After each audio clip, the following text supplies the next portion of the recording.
الحمد لله رب العالمين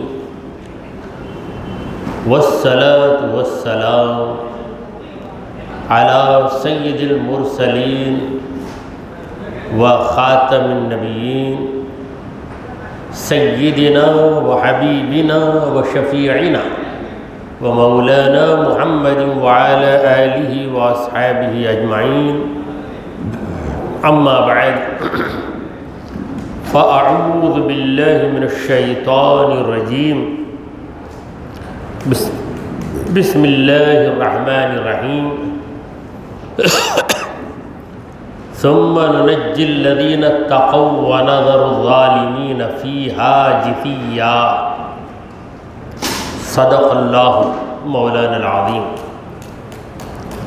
حاضرین محفل، معزز خواتین، السلام علیکم ورحمۃ اللہ وبرکاتہ. اللہ رب العزت جل مجدہ کا ہم پر بے پناہ کرم ہے کہ اس نے ہمیں آقائے نامدار احمد مختار مدنی تاجدار حضرت محمد مصطفیٰ صلی اللہ تعالی علیہ وآلہ وسلم کی بابرکت امت میں پیدا فرمایا. محترم حاضرین،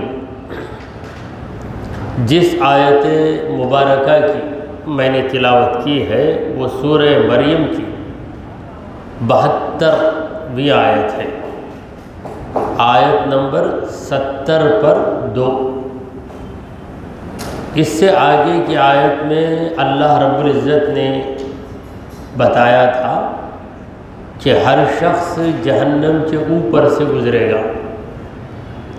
یہ فیصلہ ہے جو طے شدہ ہے، اس میں کوئی تبدیلی نہیں ہے. تو یہ آگے کی آیت کا خلاصہ اس لیے میں عرض کرتا ہوں کہ کلام میں تسلسل ہوتا ہے. جب تک پہلی بات ہمارے ذہن میں نہ ہو دوسری بات ہم سمجھ نہیں سکتے. جیسے میں کہوں وہ بہت میٹھا تھا، وہ بہت میٹھا تھا، تو آپ نہیں سمجھیں کیونکہ اس کے آگے کا جملہ آپ نے نہیں سنا. اگر میں کہوں میں نے ایک آم خرید کر کھایا، وہ بہت میٹھا تھا، میں نے ایک آم خرید کر کھایا، یہ پہلا جملہ اگر بولے بغیر صرف دوسرا جملہ بولوں وہ بہت میٹھا تھا، تو آپ پوچھیں گے کیا میٹھا تھا؟ انگور میٹھا تھا، انار میٹھا تھا، کیا میٹھا تھا؟ تو پہلے جملے اور دوسرے جملے میں ربط ہوتا ہے، تعلق ہوتا ہے.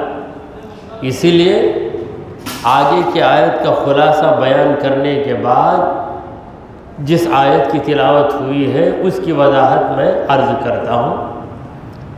تو اللہ رب العزت نے یہ بتایا کہ پل صراط پر سے سب کو جانا ہی ہے.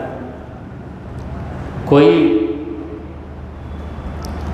یک لمحے میں گزر جائے گا، کوئی بجلی کی رفتار کے ساتھ گزر جائے گا. ہر ایک اپنے اپنے ایمان اور عمل کے مطابق تیزی کے ساتھ گزرے گا. جس کا عمل زیادہ مقبول ہوگا وہ اتنی ہی تیزی کے ساتھ پل صراط کو پار کر کے جنت میں چلا جائے گا. جو بے ایمان ہے وہ پل صراط پر چلیں گے مگر پھسل کر جہنم میں گر جائیں گے. ثم ننجی الذین اتقوا. اب آیت شروع ہو رہی ہے.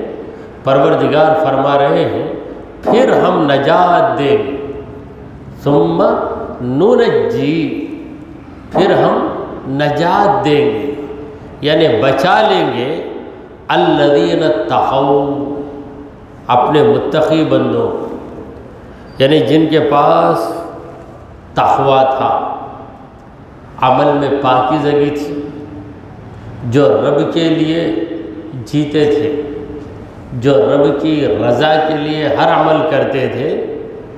ایسے متقی بندوں کو ہم بچا لیں گے، یعنی پل صراط پر چلائیں گے اور سلامتی کے ساتھ انہیں جنت میں پہنچا دیں۔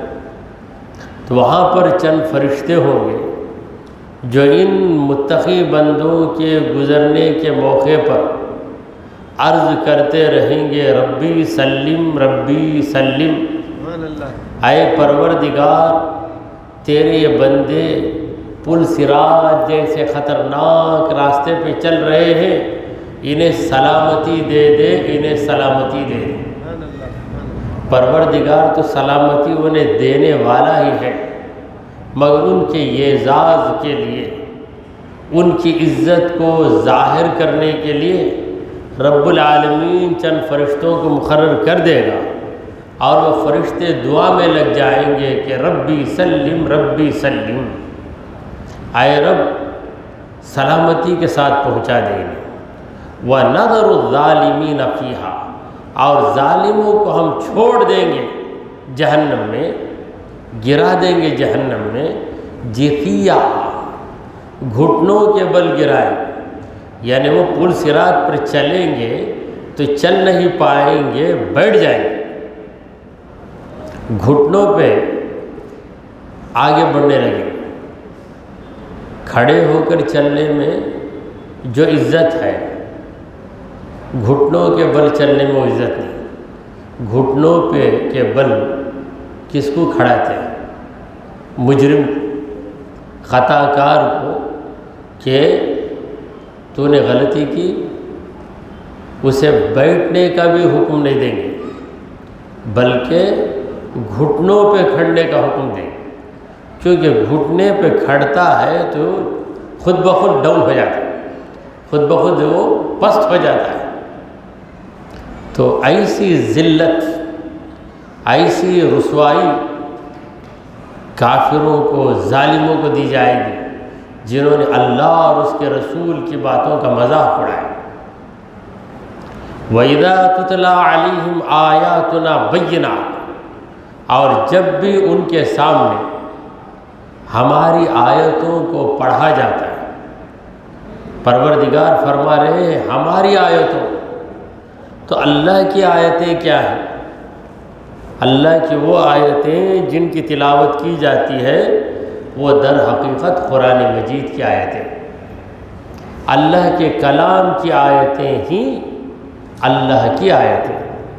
جب ہماری آیتوں کی تلاوت ان کے سامنے کی جاتی ہے، بینات، اور ہماری آیتوں کی صفت یہ ہے کہ وہ بالکل واضح، اللہ کے کلام میں پیچیدگی نہیں ہے، اللہ کا کلام بالکل واضح ہوتا ہے۔ دیکھیے سچ بولنے والا صاف صاف بات کرتا ہے، اور سچ کو چھپانے والا کبھی صاف بات نہیں کرے گا، اس کی بات میں پیچیدگی رہے گی اور اس کی بات یکساں نہیں رہے گی، یہاں پر کچھ کہے گا پھر دوسری محفل میں دوسری بات کہے گا، کیونکہ سچائی اس کے اندر نہیں، اور جس کے اندر سچائی رہتی ہے اسے اس طرح توڑ مروڑ کر بات کرنے کی ضرورت ہی نہیں ہے۔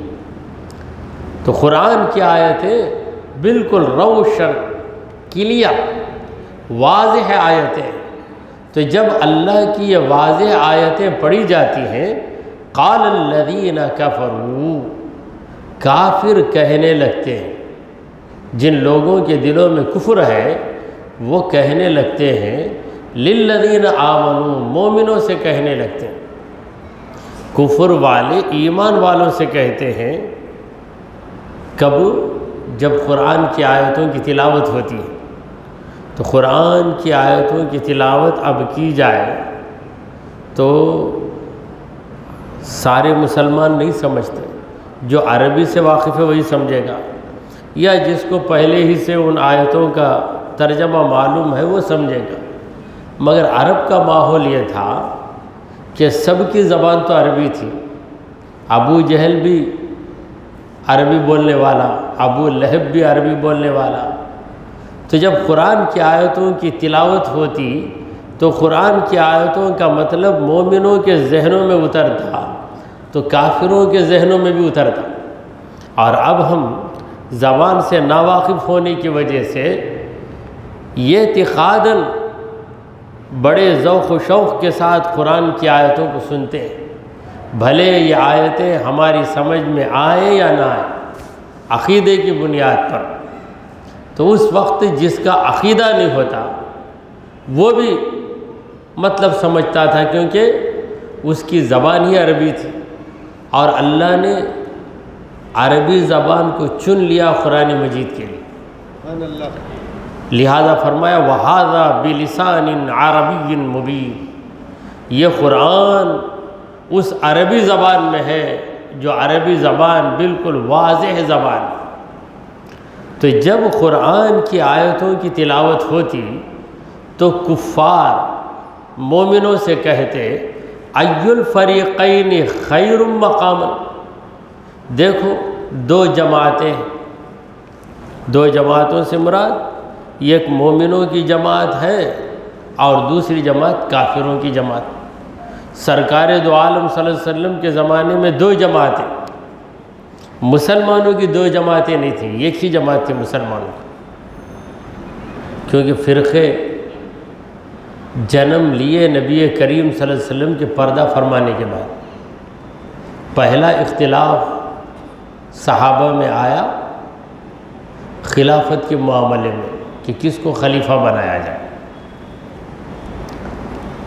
سرکار دو عالم صلی اللہ علیہ وسلم کی ظاہری مبارک زندگی جب تک رہی کوئی اختلاف نہیں تھا، البتہ منافقین تھے جو دب دب کر چھپ چھپ کر فتنہ پھیلاتے تھے، مگر مومنوں کے دو فرقے نہیں تھے، کیونکہ دو فرقے کیسے ہو سکتے ہیں جبکہ نبی کریم صلی اللہ علیہ وسلم ان کے سامنے موجود ہو۔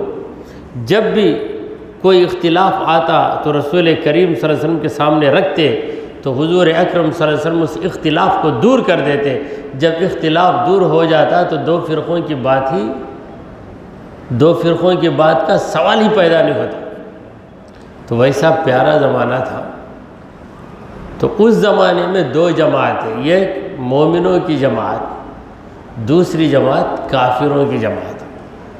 تو جب قرآن کی آیتوں کی تلاوت ہوتی، رسول کریم صلی اللہ علیہ وسلم قرآن پڑھ کر سناتے یا کوئی بھی صحابی قرآن مجید کی تلاوت کرتے تو کافر مومنوں سے کہتے دیکھو یہ قرآن تمہارے نبی پہ اتارا گیا، اس کی آیتیں پڑھی جا رہی ہیں، اب ان آیتوں کی وجہ سے تمہاری حالت کیا ہونا چاہیے؟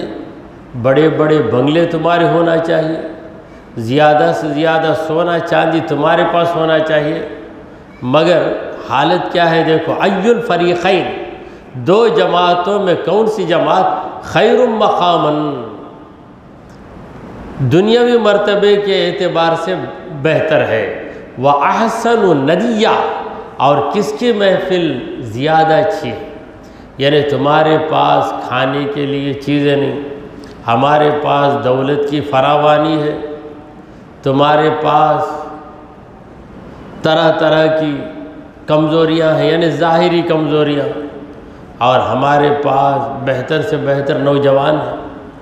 یعنی کفار بطریق استہزاء، یعنی مسلمانوں کے ساتھ کنڈل کرتے ہوئے، مسلمانوں کا مذاق اڑاتے ہوئے کہتے کہ اگر تمہاری یہ کتاب صحیح کتاب ہے تو تم لوگ اچھی حالت میں ہونا، مگر تم غریب ہو اور ہم دولت مند ہیں۔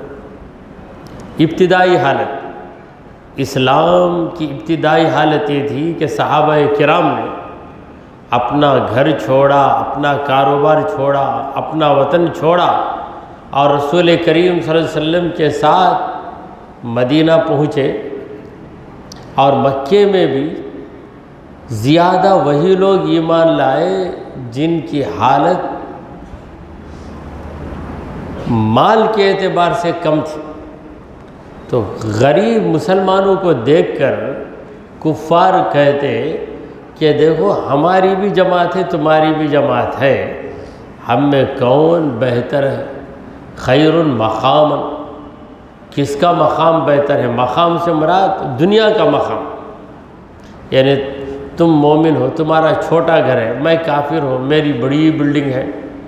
تم مومن ہو، تم کتنا کما لیتے ہو، میں کافر ہوں، میری کمائی کتنی زیادہ ہے۔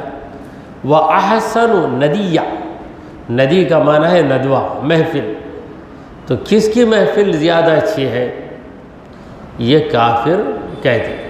جیسے آج کل بھی بعض بے ایمان کہتے ہیں، بات تو نماز پڑھ کے کیا ہے حالت تیری؟ نماز پڑھ کر چھوٹے گھر میں نماز کبھی پڑھا کبھی نہیں پڑھا، دیکھ میرا حال کتنا اچھا ہے۔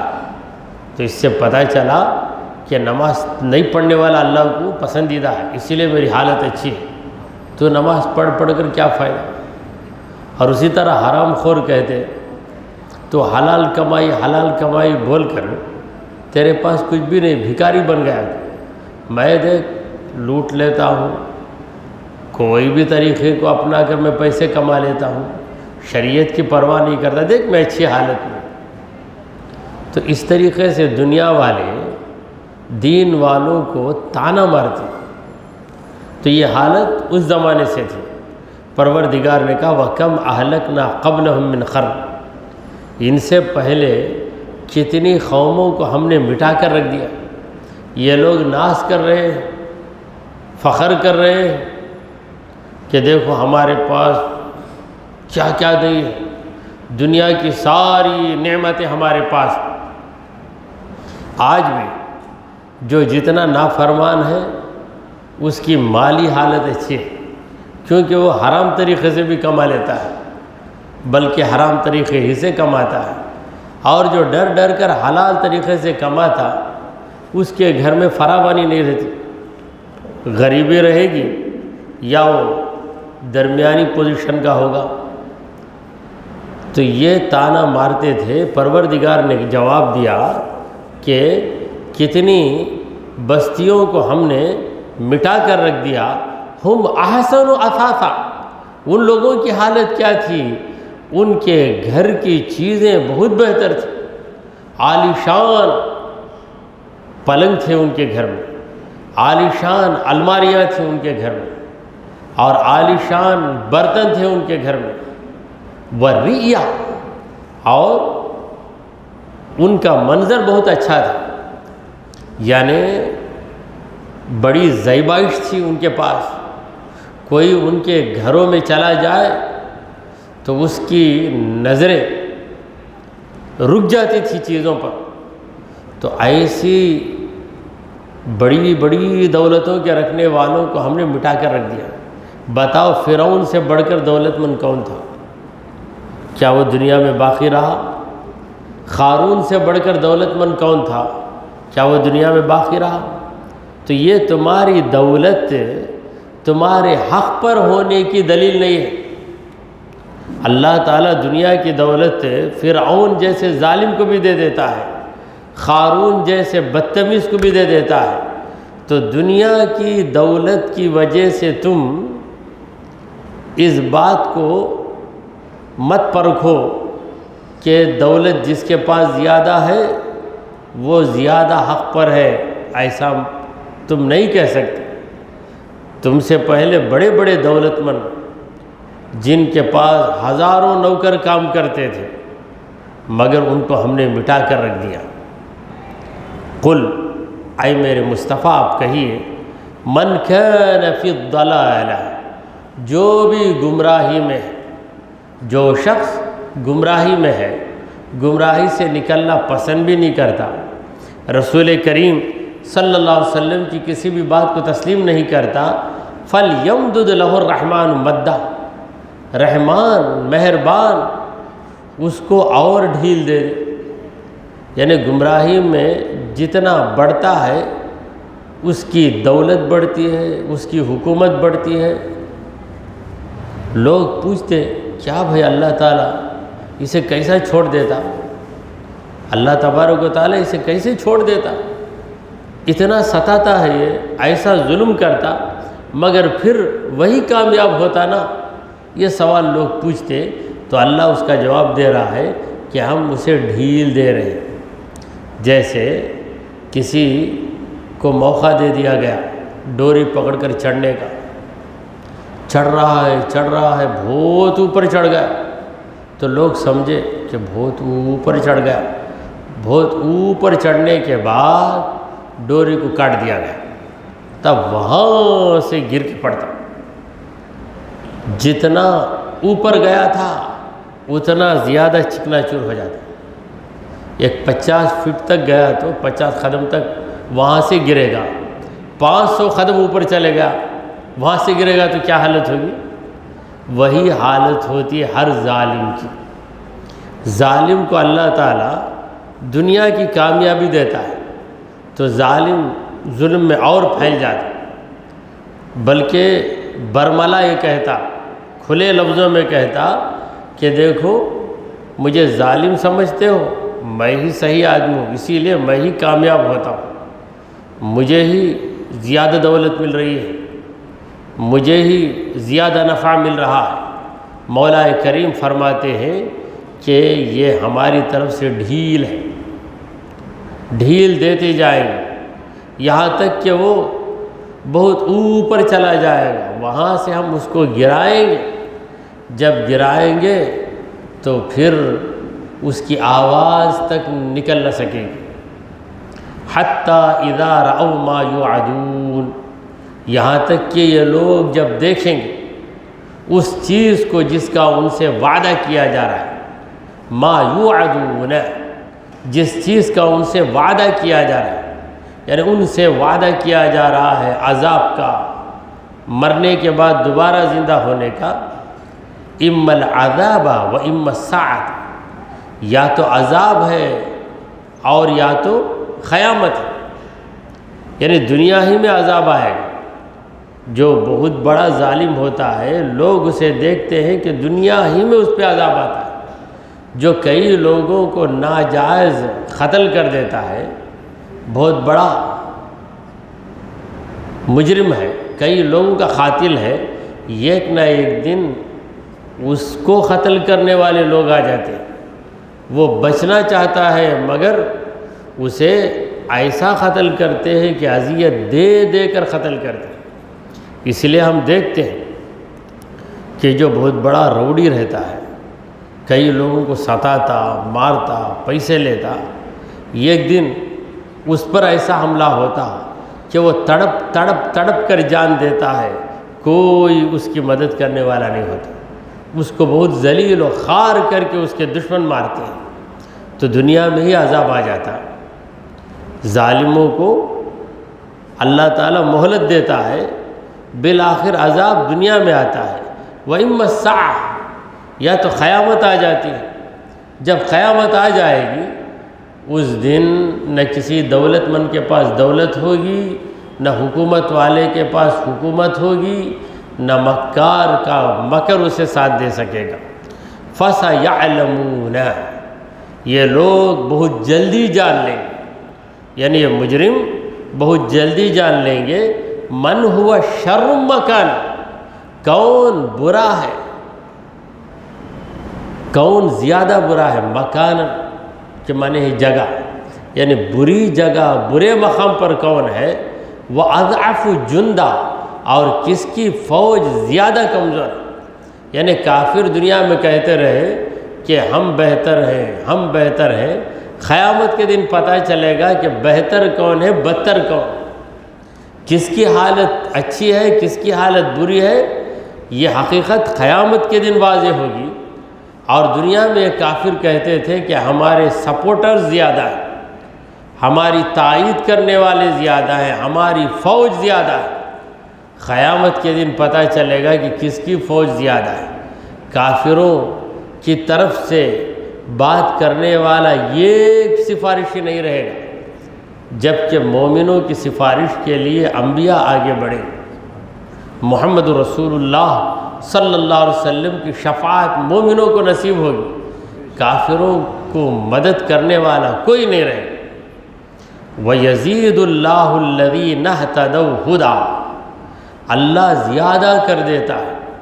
وَيَزِيدُ اللَّهُ، اللہ زیادہ دیتا ہے، الَّذِينَ اهْتَدَوْا، ان لوگوں کو جو ہدایت پر ہے، جو ہدایت پر ہے اللہ انہیں اور دیتا ہے. کیا دیتا ہے؟ ہدن، اور زیادہ ہدایت دے دیتا ہے.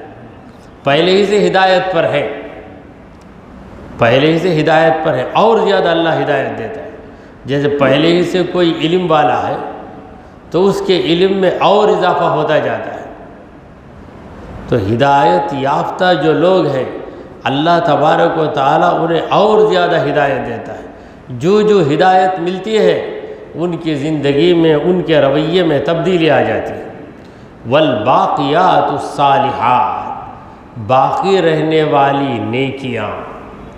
والباقیات، باقی رہنے والی، کبھی مٹنے والی نہیں ہے. وہ کیا ہے؟ الصالحات، نیک عمل، نیکیاں. یہ نیکیاں جو باقی رہیں گی، خیر عند ربک، تیرے رب کے پاس یہ بہتر چیز ہے ثواباً، ثواب کے اعتبار سے، وخیر مردہ، بہتر ہے نتیجے کے اعتبار سے. یعنی تمہاری ہر چیز تمہارا ساتھ چھوڑے گی، مگر تمہارا جو عمل ہے وہ عمل باقی رہنے والا ہے. وہ عمل باقی رہے گا اور وہی عمل تمہارے رب کے پاس ثواب کی وجہ سے زیادہ بہتر ہے اور نتیجے کی وجہ سے زیادہ بہتر ہے. تو عمل ہی سے تو انسان کی زندگی ہے. جس کا عمل بگڑ گیا سمجھ لیجئے کہ اسے بربادی آ گئی. چہرہ بگڑا تو کچھ زیادہ نہیں بگڑا، مگر لوگ چہرے کو بگڑنے نہیں دیتے. عمل بگڑ گیا تو سمجھ لیجئے کہ اس کا نامہ اعمال بگڑ گیا. جس کا نامہ اعمال بگڑ گیا، قیامت کے دن وہ اپنا نامہ اعمال پڑھے گا، اس میں برائیاں ہوگی، تو اس وقت اس کی ذلت، اس کی رسوائی کا عالم کیا ہوگا. تو نیکیاں، اسی لیے کہتے ہیں آخرت میں عمل نیک ہی کام آئیں گے. امیر شاعر کا تخلص ہے. امیر میرائی بہت باکمال شاعر گزرے ہیں، اگلے دور کے شاعر ہیں. فرماتے ہیں آخرت میں عمل نیک ہی کام آئیں گے امیر، پیش ہے تجھ کو سفر زاد سفر پیدا کر. تجھے سفر کرنا ہے، ہر سفر کرنے والا اپنے ساتھ توشہ لیتا ہے، تو بھی تیرے سفر کا توشہ لے لے. تو ہمارے سفر کا توشہ کیا ہے؟ نیکیاں. نیکیاں ہی توشہ ہے. پروردگار عالم نے کہا وَتَزَوَّدْ، اے مومنو توشہ ہمیشہ اپنے ساتھ رکھا کر. فَإِنَّ خَيْرَ الزَّادِ التَّقْوَىٰ، بہترین توشہ تو التقویٰ، تقویٰ کا توشہ ہے، جو تمہاری خبر میں کام آئے گا، حشر میں کام آئے گا. ایک مرتبہ نبی کریم صلی اللہ علیہ وسلم نے عمل کی اہمیت کو واضح کرنے کے لیے صحابہ کرام بڑے پیارے انداز میں سمجھایا. فرمایا کہ ہر آدمی کے 3 بھائی ہیں. یہاں بھائی سے مراد وہ بھائی نہیں جو ہمارے ماں باپ کی اولاد ہے. بھائی کا عموماً جو معنی لیا جاتا ہے وہ معنی نہیں ہے یہاں پر بھائی کا. سرکار دو عالم صلی اللہ علیہ وسلم استعارے کی زبان میں بات کر رہے ہیں. حضور اکرم صلی اللہ علیہ وسلم سمجھا رہے ہیں کہ ہر انسان کے 3 بھائی ہوتے ہیں. جب آدمی کا انتقال ہو جاتا ہے تو اسی وقت ایک بھائی اس سے جدا ہو جاتا ہے، اور پھر جب اس کو دفن کیا جاتا ہے تو دوسرا بھائی اس سے جدا ہو جاتا ہے، اور تیسرا بھائی قبر میں اس کے ساتھ جاتا ہے، حشر تک اس کے ساتھ رہتا ہے. تو 3 بھائی کیا ہے، یہ سمجھانے کا ایک مؤثر طریقہ ہے، ایفیکٹیو میتھڈ آف ٹیچنگ، سمجھانے کا بڑا مؤثر طریقہ. سننے والے کے دل میں ایک ولولہ پیدا ہو جاتا ہے. 3 بھائی کون ہوں گے؟ 3 بھائی کون ہیں؟ رسول کریم صلی اللہ علیہ وسلم نے فرمایا کہ پہلا بھائی تیری دولت ہے، اگر تیرے ہاتھ میں سونے کی انگوٹھی ہے تو پہلے اس انگوٹھی کو نکال لیتے، گھڑیال کو نکال لیتے۔ انگوٹھی پہننا تو منع ہے، مسلمان نہیں پہنتا۔ اگر کوئی بد نصیب پہن کر ہے تو اس کو نکال لیا گیا۔ اب اس کی جو بھی جائیداد ہے، باغ ہے اس کا، گھر ہے اس کا، زمین ہے اس کی، گاڑی ہے اس کی، سب میں نیم ٹرانسفر کرنا، نام بدلنا، فوراً کیا ہو جاتا؟ اس کی ہر چیز اس سے جدا ہو جاتی۔ یہ پہلا بھائی ہے۔ دوسرا بھائی کون ہے؟ دوسرا بھائی تمہارے رشتہ دار جو قبرستان تک آتے، خبر میں کے پاس کھڑے ہوتے، تم کو دفن کرنے تک تمہارے قریب کھڑے رہتے، دفن ہو جانے کے بعد سب نکل جاتے۔ کبھی زیادہ قریبی آدمی، یعنی باپ کا انتقال ہو گیا تو بیٹا جلدی وہاں سے نہیں نکلتا، کچھ دیر بیٹھ جاتا، لوگ بولتے چل با، نہیں میں نہیں آتا، کچھ بولتا، اگر سب چھوڑ کر چلے گئے بولے اچھا بھائی صاحب بیٹھ بول رہا، وہ خود ہی 10 منٹ بیٹھ کر نکل کر آ گیا، کتنی دیر بیٹھیں؟ تو یہ دوسرا بھائی تمہارے رشتہ دار۔ اور تیسرا بھائی جو خبر میں تیرے ساتھ جاتا وہ کیا ہے؟ وہ ہے تیرا عمل۔ تیرا عمل خبر میں تیرے ساتھ جاتا ہے، تیری سخاوت خبر میں نور بن جائے گی، تیری تلاوت خبر میں تیرے لیے نور بن جائے گی، تیری نماز، تیرا روزہ، تیرے اخلاق، تیری خدمت خلق، یہ ساری چیزیں خبر میں تیرے ساتھ تجھے راحتیں دینے والی بن کر رہیں گی۔ تو دو بھائیوں کی تو بڑی پرواہ کرتا ہے، تیسرے بھائی کی پرواہ بھی نہیں کرتا، حالانکہ تیسرا بھائی تیرے ساتھ جائے۔ تو رسول کریم صلی اللہ علیہ وسلم نے کیسے پیارے انداز میں سمجھایا۔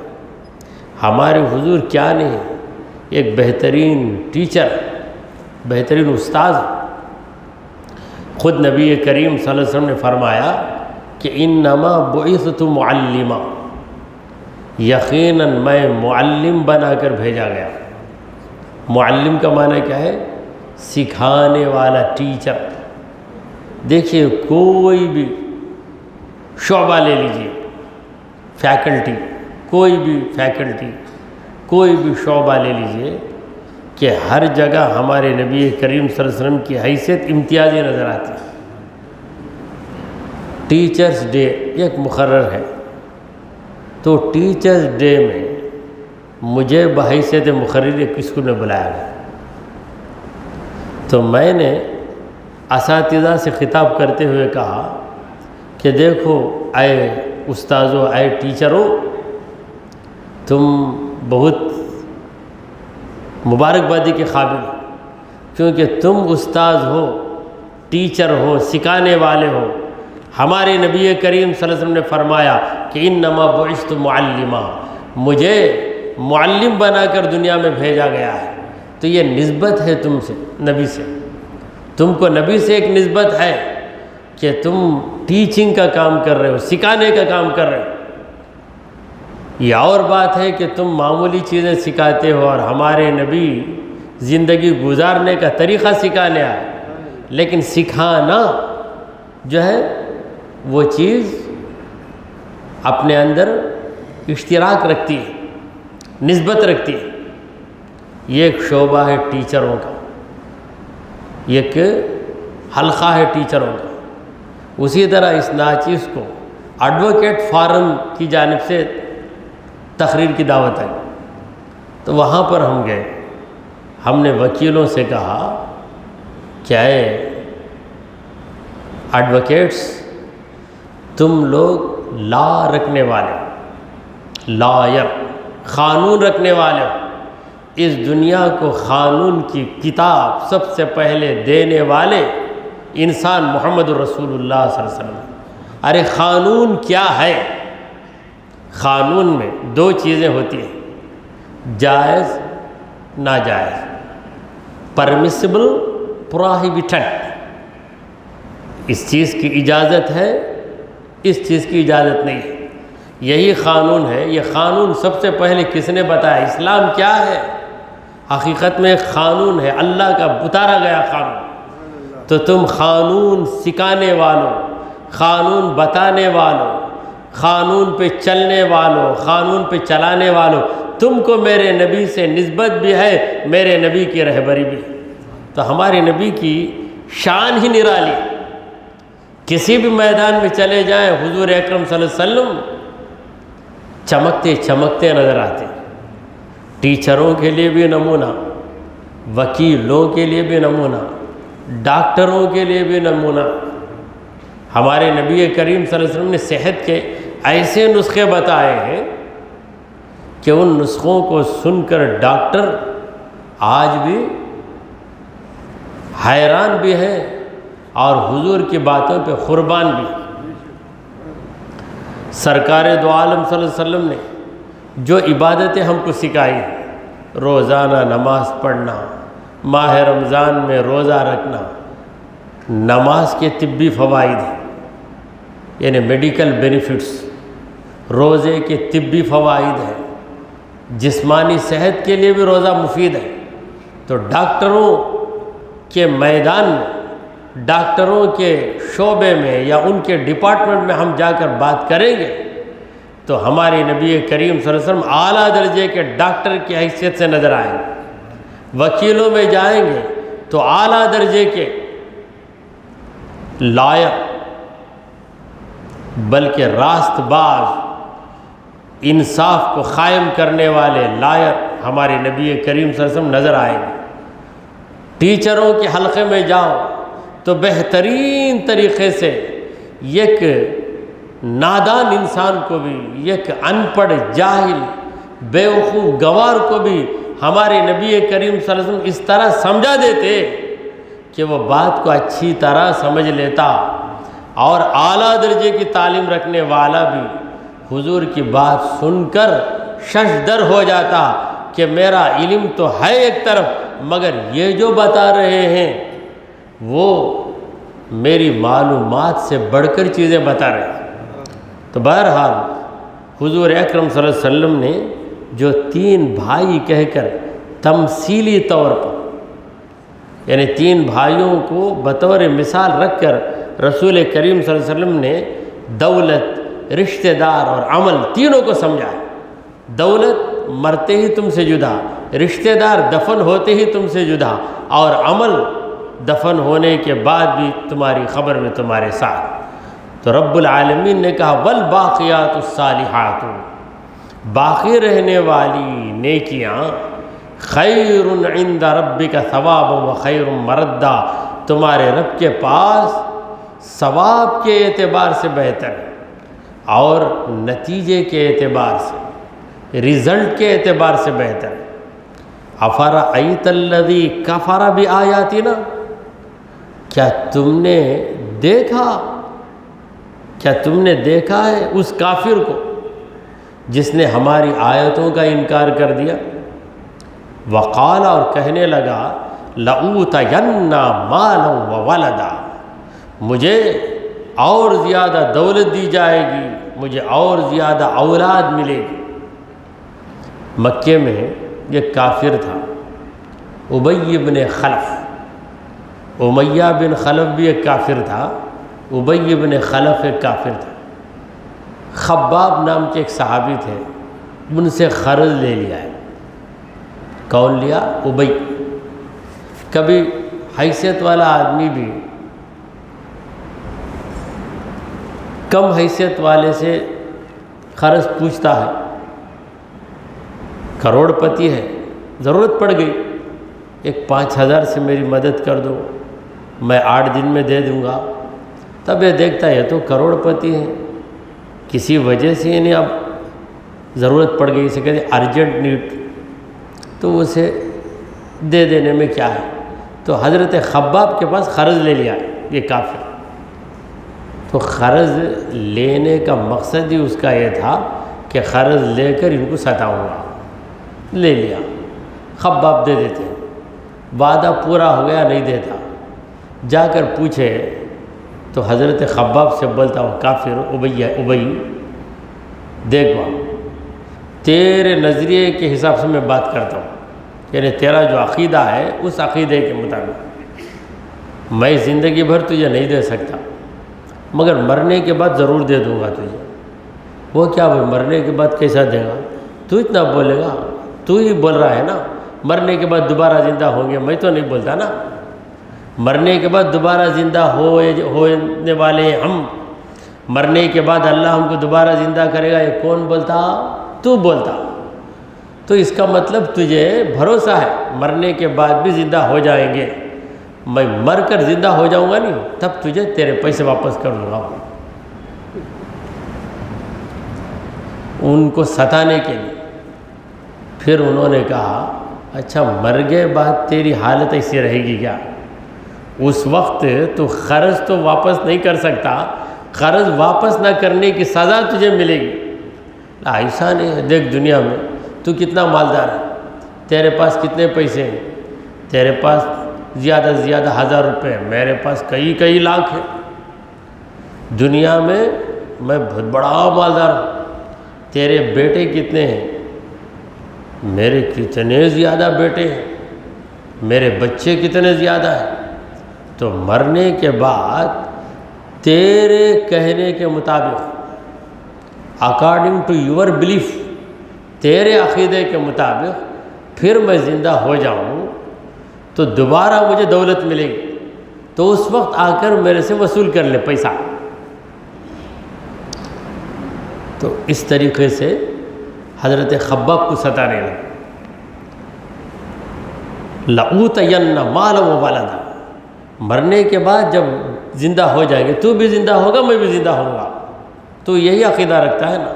اب جیسا غریب ہے تو تب بھی تو غریب رہے گا، اب جیسا میں مالدار ہوں تب بھی میں مالدار رہوں گا، اس وقت میں وصول کر لوں گا۔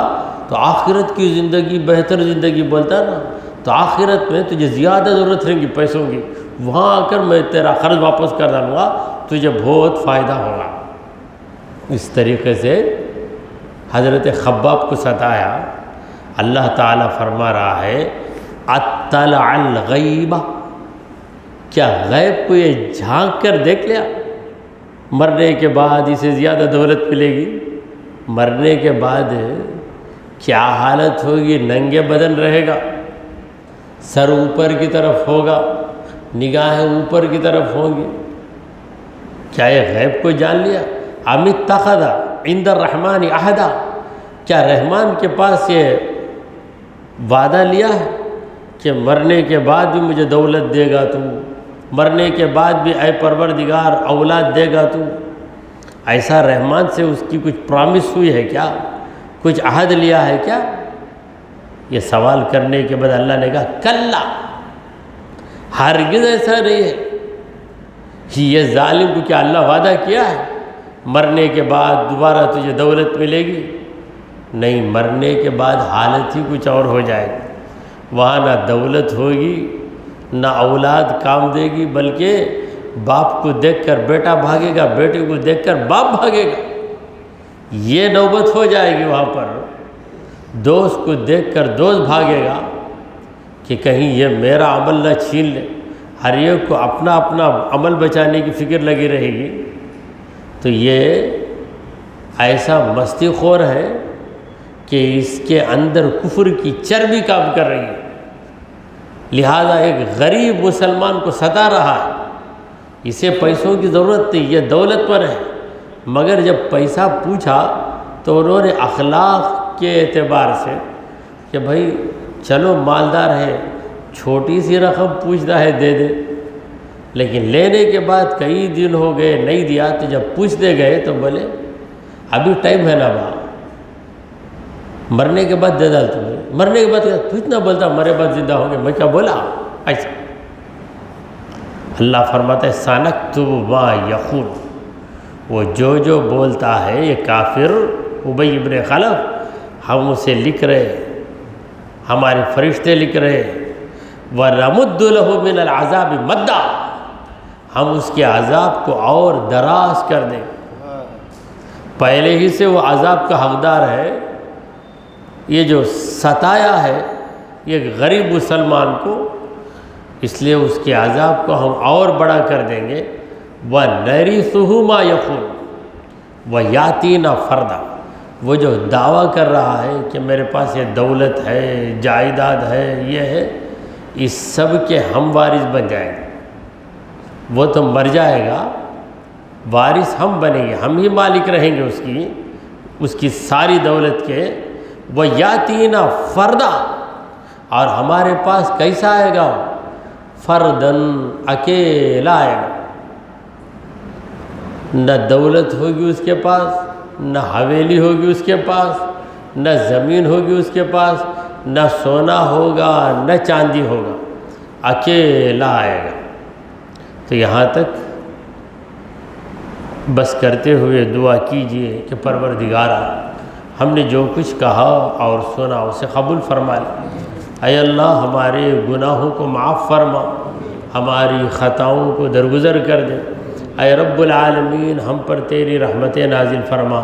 اے اللہ، ماہ رمضان میں ہمیں بھرپور عبادت میں لگے رہنے کی توفیق عطا فرما۔ اے رب کریم، ہمارا خاتمہ ایمان کی حالت میں فرما۔ وصلی اللہ تعالی علی خیر خلقہ سیدنا و مولانا محمد وعلی آلہ و اصحابہ اجمعین۔